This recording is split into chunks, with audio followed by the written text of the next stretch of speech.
morning, everyone, and thank you for coming.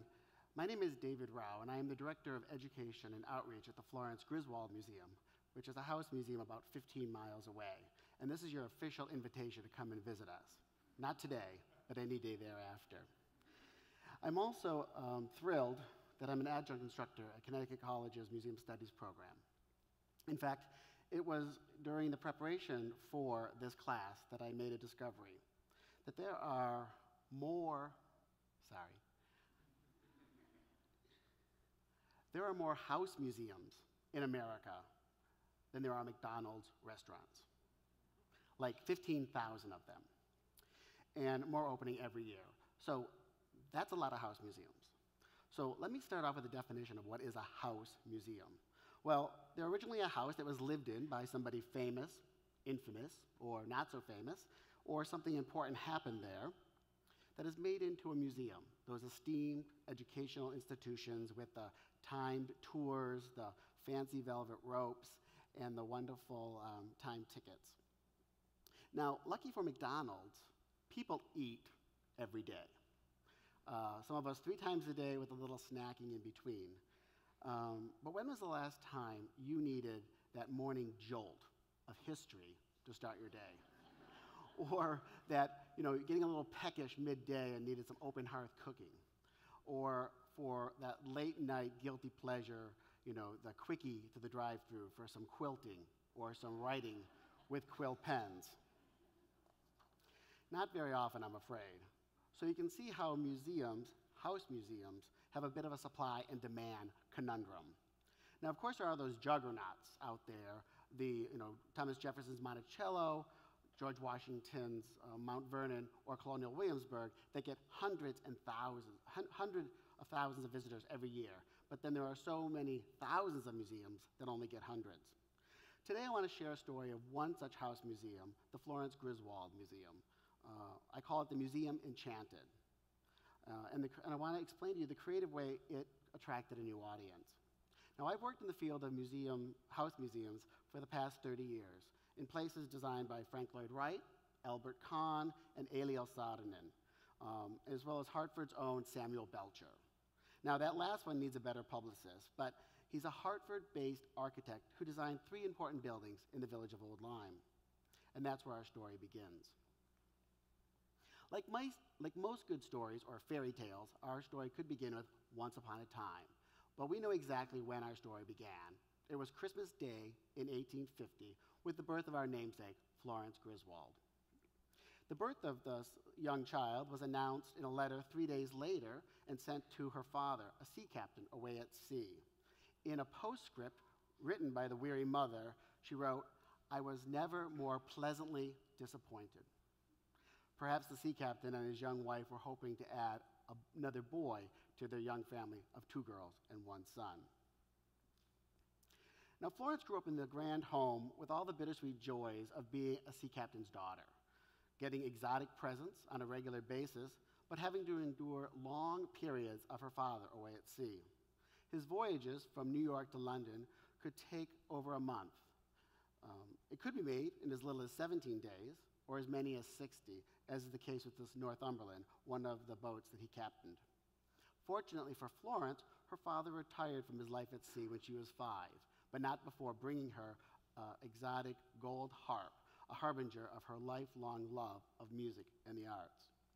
However, her father was a sea captain and not an owner. So after he retired, the money stopped coming in, and after some poor investments, the family started to suffer financially. The mother and the daughters decided that they would use their great education to open up a day school for girls in the house. The Griswold Home School operated for 14 years before it was decided to abandon the cause.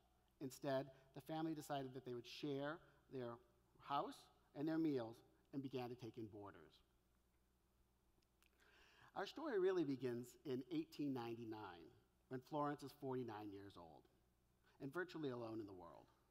By this time, her parents are deceased, her brother has died long ago from a seaborne illness, her older sister, Helen, dies in a carriage accident on the way to play organ for the Congregational Church, and strangely still, her other sister is institutionalized up in Hartford for a still undiagnosed reason. So Florence is alone in this big, having never married nor had any children, she's alone in this big house with a few boarders and her cats. And there were lots of cats. Opportunity knocks for Florence in the form of Henry Ward Ranger, a large man dressed in tweed smoking a cigar. He was an artist from New York City looking for a place to establish an American art colony. He had been to Europe, where artists say artist colonies are thick as blackberries, and he wanted to start one in America. Now, he knew what he needed for an art colony to thrive. It needed to be easy to get to from the city. It needed to have an affordable and comfortable place to stay. It needed to have a host or hostess that was friendly. It needed to have beautiful scenery to inspire the artists. And it needed a place for the final products, the paintings, to be sold. A friend of his said that he should visit Florence Griswold. The Griswold House proved to be the perfect match for his list. It was stately, but no longer grand, something more similar to what we would probably say shabby chic today. And as one artist called it, just the place for high thinking and low living, for a pack of bohemian artists in the country.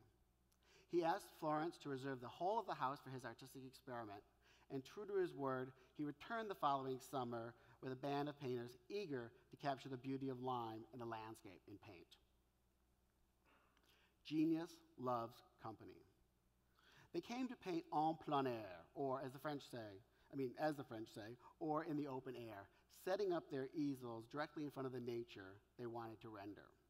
They came to work together, not on the same painting, but side by side, near enough to offer advice, solicited or not, as well as encouragement to their like-minded brethren. They formed the Hot Air Club and took their meals out on the side porch when it was too hot and stuffy for them to eat in the dining room. But no doubt this name also alludes to all their highfalutin talk about the art world, as well as their bragging. Miss Florence, as well as she liked to be called, as well as the house, experienced a renaissance of sorts. The artists began to paint scenes on the doors of the house, and when those ran out, they painted on wood panels that were installed along the walls of the dining room. The house became an ad hoc museum, early on, of sorts, and tourists began to stop by to see these painted panels and to catch a glimpse of the artist. Taking advantage of the visitors, Florence opened up the center hallway to use as a place to sell paintings and antiques to these folks stopping by. In 1903, a younger artist, Child Hassam, probably the most famous artist to come to Old Lyme, stays at the boarding house. He was then fresh from Paris with some new ideas about painting, and he brought with him some younger artists. He is credited with bringing a brand of impressionism to the art colony, convincing the painters to use brighter colors, broken brush strokes, and the urge them to paint with immediacy and verve the changing light. In time, the Lyme Art Colony would become famous for fostering a style of art known as American Impressionism. However, it was very much unlike the French. Instead of trying to capture the modern life of smoke-filled train stations and cafes at night, the Old Lyme artists wanted a more nostalgic view, a kind of romantic views of the New England countryside and the quaint villages. They sought to paint aspects of the American life that had the potential of vanish if not captured on canvas. Living and working while at the Griswold boarding house, these artists created canvases that are distinctly Lyme in flavor, but are today exhibited in museums across the country. Go to Buffalo to see a great painting of the Old Lyme Church. Oprah owns the other. Or go to DC to see a twilight painting of the Griswold House. And through it all, Miss Florence was their touchstone of good fortune, and the artist hers. She even befriended Woodrow Wilson before he was president, whose first wife was studying painting, and brought their entire family to Old Lyme to stay with Miss Florence. After a life filled with creative serendipity, Miss Florence dies in the late 30s at the age of 87. And the house eventually becomes the center of the Lyme Historical Society, both a house museum and a museum in a house, and it stays that way for decades. But now it's time to jump ahead. By 2006, the museum has regained 11 of the original 12 acres, has built a wonderful education center for families and children, has built a state-of-the-art art gallery, and has completely restored the Griswold House as the Griswold Boarding House for Artists, circa 1910. No longer telling the local story of the region, the house tells the story of an American art colony during its heyday of 1910. It's a local story with national or perhaps even international relevance. The restoration was deemed a success, attendance swelled, volunteers were happy, all was good. Then came the economic downfall of 2008. Now, visiting a house museum is not a top of people's go-to list when they're having pressing concerns like personal family, finances, or job insecurity. Many museums went into sort of a hibernation mode just to do less while weathering the storms, while corporate sponsorships and private donations were dwindling. It made sense. It was time to weather the storm. Now, our museum, the Florence Griswold Museum, was by no means immune to these financial difficulties. We do not have a large endowment. Instead, what we needed to do was think smartly about the things that we had. What was needed were fresh ideas of how we could use our collections, our gardens, and our grounds. This is when I pitched the idea of presenting Wee Faerie Village in the fall. Now, full disclosure here. Before this time, I was not at all interested in anything fairy related. It's not bad, it's just not a part of my life, or wasn't at that point. A friend of mine who lives in Portsmouth, New Hampshire, had experienced a fairy garden event that was very popular, and she thought that I should bring something like that to the museum. I believe at the time I rolled my eyes. But now, years later, I called her up and asked for more information. We decided we'd present what we dubbed Wee Faerie Village and the Lyme Art Colony for 3 weeks in October. Now that was a lot, because similar events were normally only over a weekend, because fairy houses are traditionally made with bark, twigs, acorns, and glitter. Not something that's going to last for a month. We also asked local artists to participate in our fairy house adventure. Most of them had never made a fairy house, but were eager to try. And I can talk from personal experience that it becomes infectious. To make our event less of a gimmick and more tied to our mission of teaching the public about the Lyme Art Colony, we decided that our fairies would be the artistic muses of the original art colony artists, and that each of their dwellings would tell or explain something about the historic artist. We hired an illustrator to give our project some visual power. He invented Griswold and Florence. See what he did there? And we produced a brochure that would lead visitors from one fairy dwelling to the next. We did a lot of planning with no idea if any of it would work. I still remember that morning in October, I was pounding in the last directional sign, hoping that somebody, anybody, saw a flyer or the poster. Then a car pulled in. Phew. Then another, and then another. It was a little unreal. 10,800 visitors came to the museum during those 3 weeks in October. As expected, they toured the Wee Faerie Village, but they also lingered, and they explored our art gallery, our historic house, and the grounds. Now, how was the Wee Faerie Village educational? Well, when they explored Child Hassam's fairy house, crafted from driftwood but shaped like a church, they learned that Hassam painted several famous images of the Old Lyme church. Remember Oprah? When they saw the fairy house for Matilda Brown's muse, repurposing an old pastel box for their farmhouse, they learned that she was one of the few female artists accepted into the nearly all-male artist colony.